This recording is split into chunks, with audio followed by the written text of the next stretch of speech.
We've got a couple options here.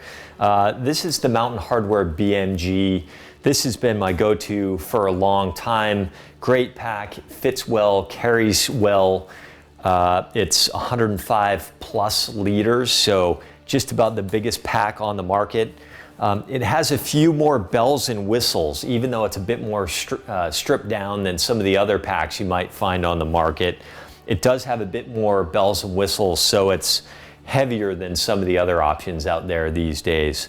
So this is a great option for expeditions like Vinson, Denali, Aconcagua. This is what I've been using the last few years. This is a Hyperlight 5500 Porter, and it's about 85 liters plus. It's a lot lighter. It's only about 3 pounds, carries really well. A lot fewer bells and whistles. So this is a great option for expedition climbing as well. This is my pack of choice for Mount Everest. It's the Hyperlight 3400. I think it's 55 to 65 liters. You can see it's a very simple tube design, which keeps the weight light, but you can expand it to really carry a lot of gear in here. It carries heavy weights very well.